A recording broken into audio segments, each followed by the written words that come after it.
Golf Club di Trieste è un campo a 18 buche, siamo a 320 metri sul livello del mare. Abbiamo avuto la fortuna 62 anni fa che ci hanno costruito le prime 9 buche e gli americani dopo la seconda guerra mondiale sono venuti qua nel 48-49, nel 54-55 hanno consegnato alla città un campo di 9 buche sul Carso.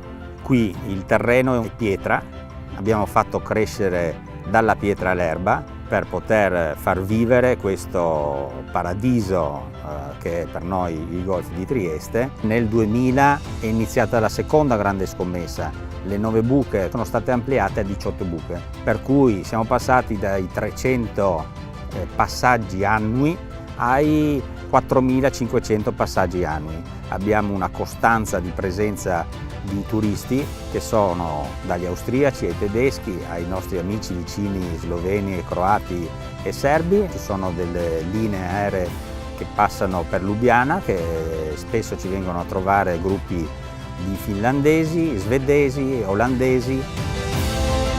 La difficoltà di questo campo è data dalla struttura stessa del campo, che è un campo stretto, per cui bisogna essere precisi. Non è un campo lunghissimo, sono quasi 6 km di percorso che si sviluppano su 55 ettari, golf completamente immerso nella natura. Abbiamo la fortuna anche di vedere spesso caprioli, lepri e uccelli di vario tipo. Le buche sono delle buche costanti, nel senso che non ci sono delle buche più o meno difficili, ci sono delle buche un poco più delicate e altre che lasciano un po' più di respiro.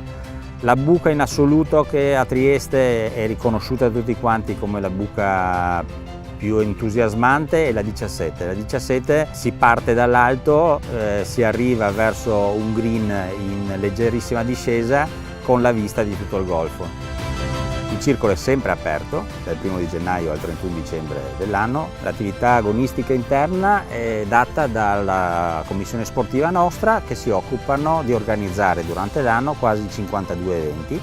Il nostro circolo sicuramente nella seconda casa abbiamo un bellissimo ristorante affacciato sul golfo con una terrazza che può ospitare più di 100 persone.